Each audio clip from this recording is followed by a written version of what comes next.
Hello there, it's Jay here from Jay's Vintage Junk, and today I thought we would have a look at this here. Now this is one of my Dragon 32s. In fact, it's the Dragon 32 I showed in the converted TRS-80 disc controller cartridge video I did a couple of months back. And if you remember, if you've seen that video, you'll remember that this Dragon, although it works absolutely fine as a computer, it does have one issue, which is that the display, basically as you're using it, every now and again the display will go into just black and white, and a bash on the computer like that basically just usually brings it back. So if you're working on it and it goes into black and white, usually like knocking it here and there brings it back into colour mode. So I think we've got a bad connection in there. Basically, it's not actually doing it now. It used to be that literally you was just typing on the keyboard like this, and it would literally just go black and white straight away, which it's not doing now. But we still want to have a look at this. Thing, because it's not had a lot of work done on this computer in quite a long time. I have been in it before. It did develop a fault, and I think, if I remember correctly, I had to change the video driver IC in it. It could have been, no, the other one still got its warranty stickers. It's definitely this one that I think I had to change the video driver IC in, which was some time ago. But what I thought we would do in this video, I think this is going to be part one of a two-part video on this, is we will crack inside it. I'll show you basically around the motherboard in it, because it's most definitely a British computer. This, it's a bit like the Specky. Although they were sold, at least a version of these was sold in America under, was it Taito Dragon 64? Yeah, I think it was the Taito Dragon 64 in America. But basically, yeah, it's more of a British computer. This bit quirky. It's basically a rip-off of the Tandy colour computer. It's very, very, very similar. Hence why you can modify a TRS-80 colour computer disc cartridge to work on this.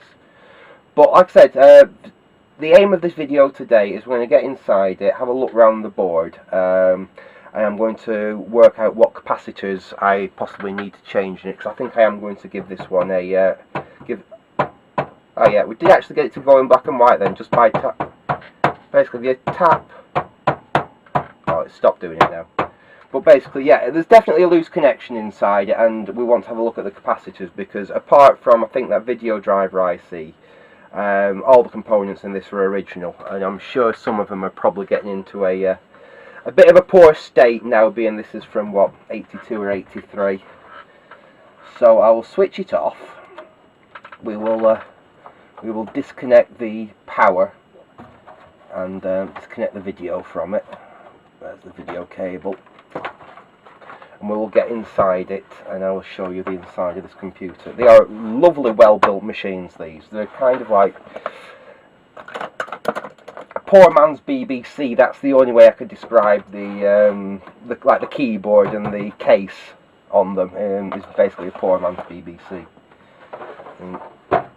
Power wise, well, not much different to an original BBC, but I think these are a little bit faster. No, I think they're about the same.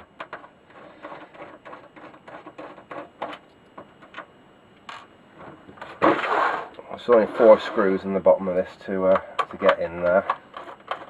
And nice and easy to get inside.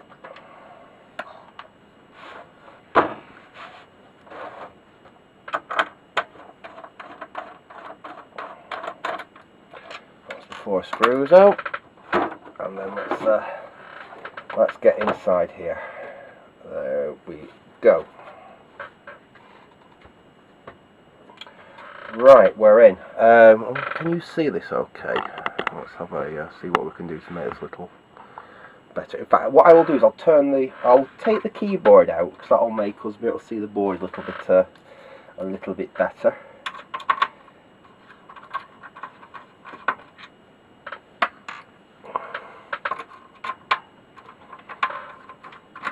and then we can see what's inside here. Take them off. Let's get the keyboard out. The keyboard's on a decent ribbon connector, so at least it's not hard to replace on these, and it is a lovely, lovely keyboard, as you can see. Don't know how easy it would be to repair if it goes wrong, but they actually do seem rather reliable. Both of the Dragon 32s I've got, the keyboards on them both work faultlessly, and they always have done, so I think they do have a really nice keyboard action on them. And this is it. Basically, this is the heart of the computer. Now, what we've got is we have, at the back here, is basically your video output and power supply board. This uses an external, this is the power supply for the Dragon. And it basically, it produces, what is it? 8.5 volts AC and 28 volts AC at two different voltages. Sorry, at two different currents. The 8 volts is at 1.5 amp and the 28 volts is at 250 milliamps.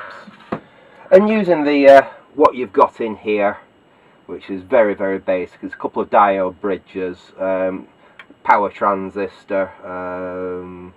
Is that a 7805? I don't know. No, it's not. It's a oh, you've got 7812, so you've got a 12 volt voltage regulator there, and I have a feeling that the 5 volts and the other voltages are derived using what's that chip there? Let's have a look at that. Is that another? Yes, so we've got a 7812 and a 7805 there, so there's our two our 12 volt and our 5 volt voltage regulators. But this uses 4116 RAM. Basically, if you look here, this is the RAM in the computer, these two banks there, and those are the old 4116 RAM chips, which need 3 voltages to run. If I remember correctly, it's plus 5 volts, plus 12 volts, and I think it's minus 12 volts. It's either minus 12 volts or minus 5 volts. It's one of the two as a minus figure as well. And it's very fickle RAM, this.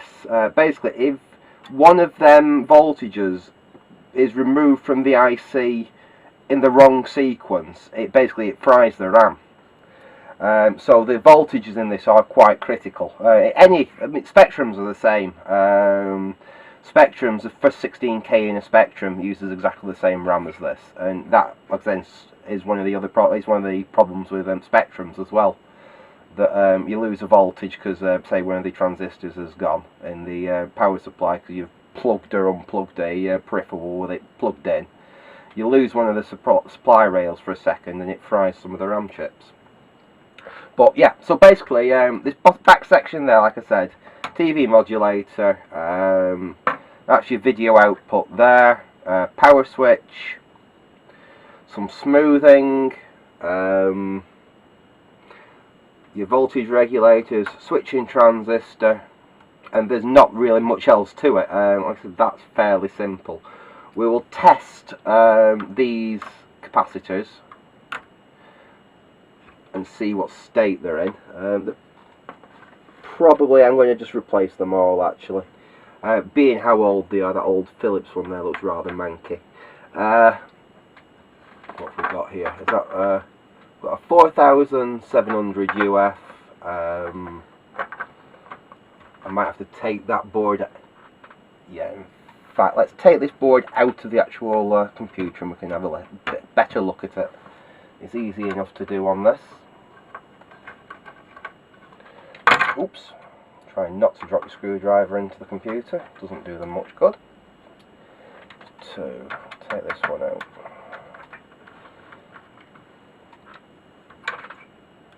Let's see if this is going to behave and come free for us. What's holding you in? Oh, another screw.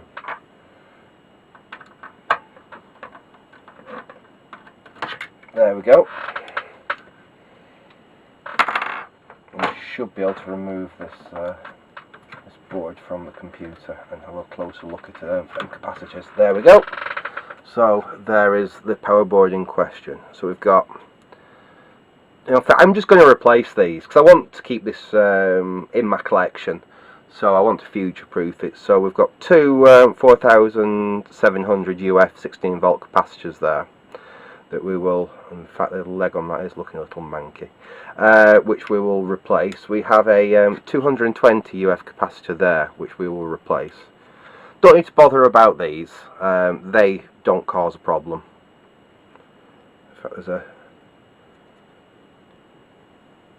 Oh, that doesn't look so good. It looks like in the past, I didn't... Let's have a look on the back. Oh, it doesn't... That's weird. Doesn't look like there's been any rework on the back of the board here, but I think I will probably replace that diode there, because it looks a little bit distressed actually. It looks like it's suffered some heat damage. So you can just see that there. I don't know if it's coming out very well on the camera, but that, let me just try putting this in macro mode, see what happens. Watch me wreck the camera now. Alright, can you see now there? That diode there looks a little distressed compared with the others, so I'll probably have a look at that and possibly replace that diode as well. Like I said, we're future-proofing this Dragon. So yeah, so that's the Dragon's power supply unit. I'll slip that back in there so it doesn't get damaged or anything. So we know what capacitors we need for that, and then we've got the main board. As I've said, here's the RAM. Got the RAM there. We've got the main CPU on this is a... can't actually remember off the top of my head what it is.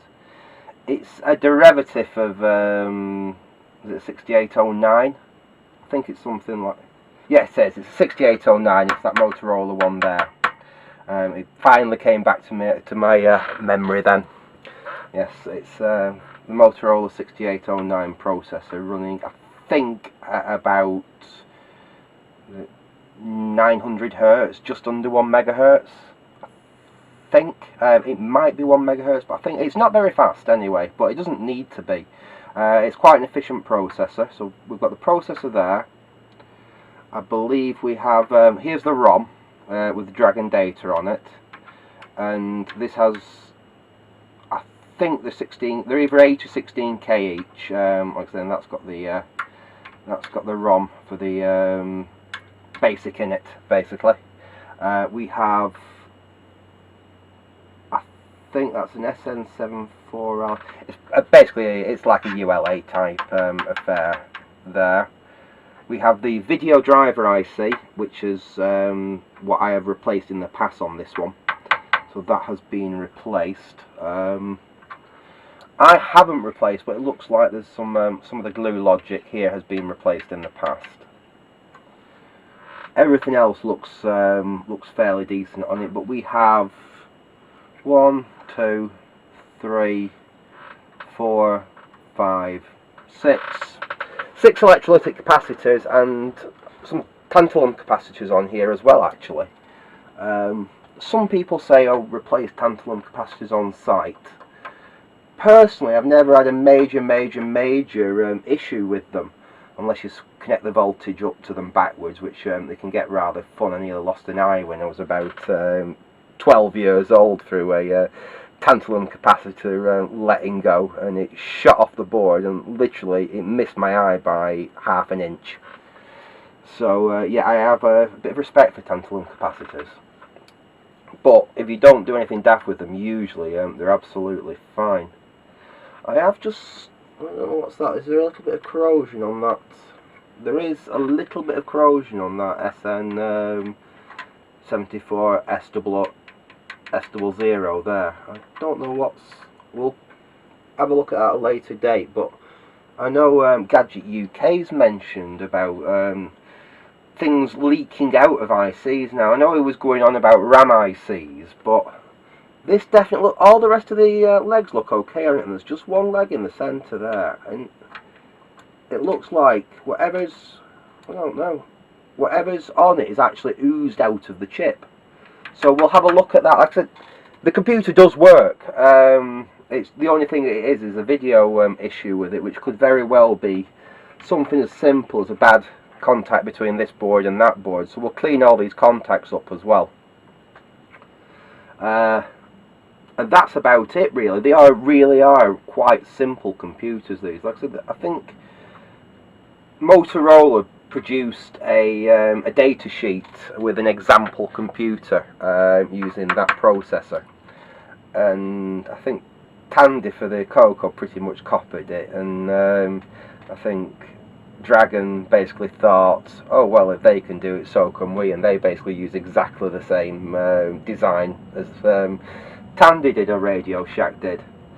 So that's basically why these computers are so similar. It's just a basic off-the-shelf design, which a few different manufacturers decide, yeah, we'll use that, why not? But anyway, I think I'm going to leave it here for now. Like I said, all I want to do is really just crack this thing open, have a look at the capacitors. I am going to have to order some replacements for these. I think I've possibly got some of the smaller ones in stock. My stock of capacitors is getting really quite small at the moment, so I'm going to have to put a new order in. But yeah, I've got like 100 UF, what's that? ITT brand, that's an old one. 10 UF, I think I've definitely got some of them. But yeah, I'm gonna leave it at that for now. I thought I'd just show you the inside of this Dragon. So thanks for watching, and look out for part 2, and goodbye.